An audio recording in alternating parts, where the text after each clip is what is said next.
A judge was about to give a harsh sentence when he suddenly stopped. He looked closely at the man standing in front of him, and his face went pale. His hands started to shake. Why? Because this wasn't just any man. It was someone from his past, someone he never thought he'd see again.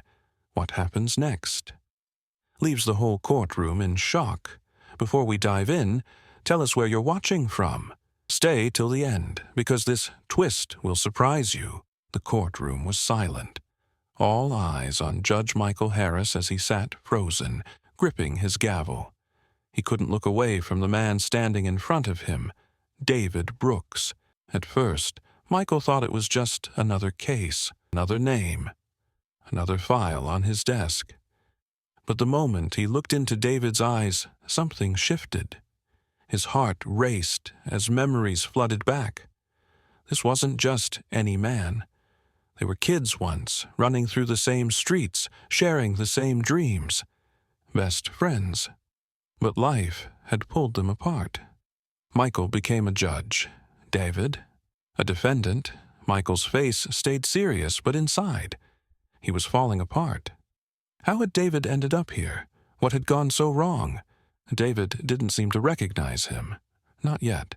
His face was hardened by years of struggle, his eyes tired. But to Michael, it was clear. This was the same kid he used to call his brother. The courtroom stayed quiet as the charges were read out.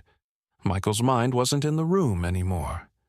It was back in the past, bike rides, late-night talks, dreams of a better future.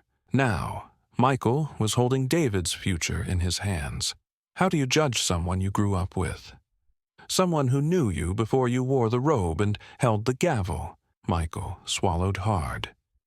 He had a choice to make, and it would change everything. Judge Michael Harris sat alone in his chambers, staring at the empty room. The echoes of the courtroom still lingered in his mind. The verdict was done. The gavel had fallen, but the weight on his heart remained. He had done his job. But today, it didn't feel like just another case. He leaned back in his chair, staring at the ceiling. Memories flashed in his mind. The laughter of two kids with scraped knees, the late-night talks under dim streetlights, the promises they made about the future. Promises broken by time, choices, and circumstances. How did we get here, he thought. Michael knew the law. He had dedicated his life to it. But today, the law felt different, colder, more distant. Was justice really about rules written on paper? Or was it about understanding the stories behind the people standing in front of him? Later that evening, as Michael left the courthouse, he saw David being led out in handcuffs, heading toward the prison transport. Their eyes met briefly. No words, just a look. But in that silent glance, a lifetime of unspoken words passed between them. Michael hesitated, then took a step closer. The guard paused, allowing a moment. Michael cleared his throat. "David." David turned slightly, his face unreadable. Michael struggled for words. "I never thought it would end up like this." David gave a small, bitter smile. "Neither did I." There was a long pause. "I hope you find your way back," Michael said quietly. David nodded, his voice softer this time. "Me too." The guard led him away, and Michael stood there watching until he disappeared from view. The man in handcuffs wasn't just a defendant. He was a reflection of the life Michael could have lived if things had been different. Weeks passed, but Michael couldn't shake the case from his mind. He started visiting youth centers, speaking to kids who grew up like he and David did, kids standing at the same crossroads they once faced. Maybe he couldn't change the past, but he could make a difference now. One day, years later, Michael received a letter. No return address, just his name on the envelope. Inside was a simple note. "Thanks for giving me a chance. I'm trying to be better.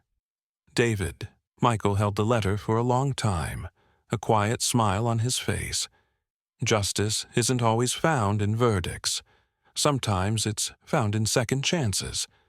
Because the hardest verdicts aren't about guilt or innocence, they're about humanity. Weeks turned into months. But Judge Michael Harris couldn't shake David's trial from his mind. Every verdict he gave after that felt heavier, like each case carried a hidden story he might be missing. But one morning, something unexpected happened. Michael received another letter. It wasn't like the first one. This envelope had an official stamp from the correctional facility. Inside was a simple note from David. "I've been thinking a lot. I never told you the whole story. There's something you should know. Can you visit?" Michael stared at the letter, feeling a mix of curiosity and hesitation. He had done his duty as a judge, but something inside him wouldn't let it go. A week later, he found himself standing in front of the prison gates. When they met in the visiting room, David looked different. His face was leaner, his eyes clearer, but there was still a shadow of the boy Michael once knew. David leaned forward. "I didn't commit the crime they charged me with. Not the way they think. I was there, yes, but I wasn't the one who did it." Michael frowned. "Then why didn't you say that during the trial?" David shrugged. "Who would have believed me? A guy with my record. Besides, it was complicated.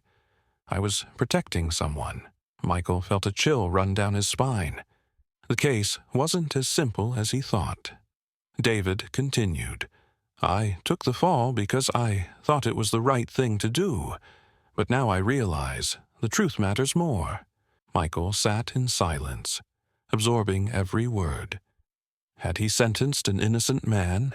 Back at his office, Michael reopened David's case files.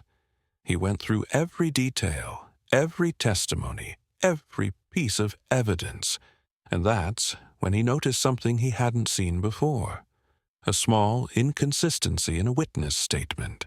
Michael couldn't ignore it.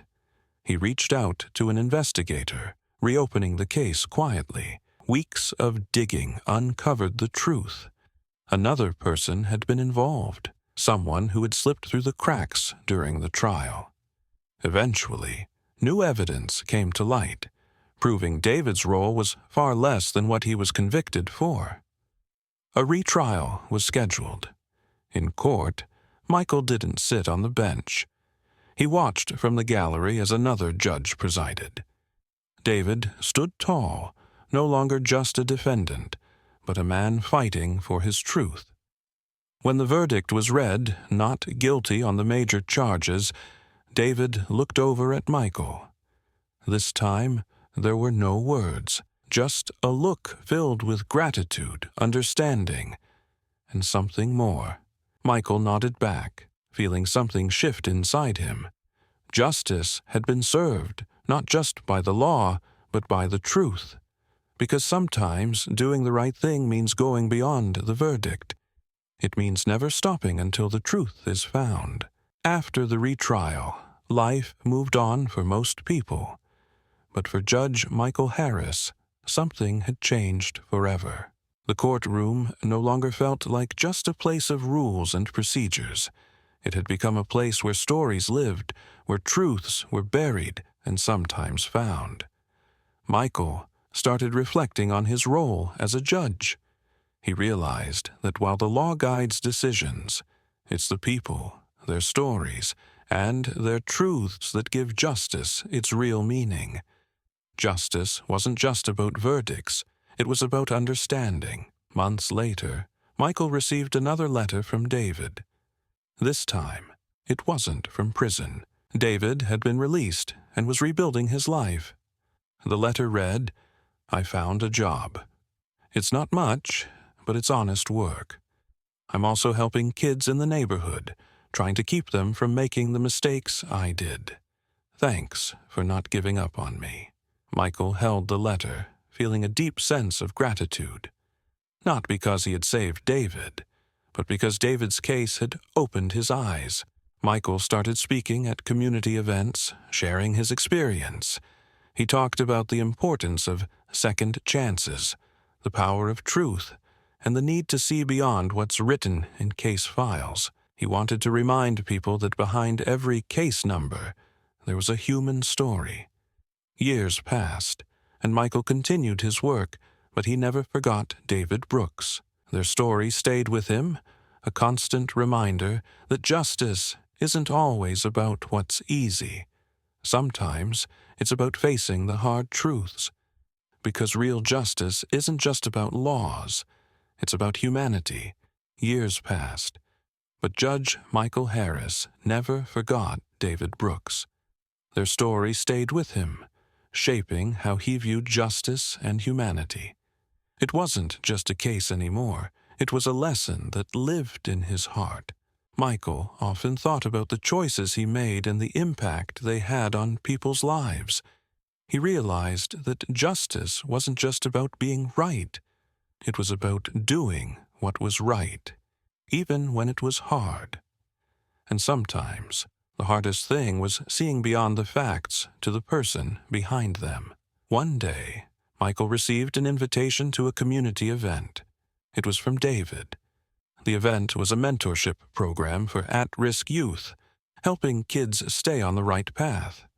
The note simply said, "Hope you can make it." Would mean a lot. Michael attended, unsure of what to expect. But when he arrived, he saw David standing tall, speaking to a group of young people. His words were powerful, filled with honesty and hope. David wasn't just surviving, he was making a difference. After the event, they finally talked face to face. No courtrooms, no judgments, just two old friends catching up. They laughed about childhood memories, talked about life, and shared how their journeys had changed them. Michael realized something that day.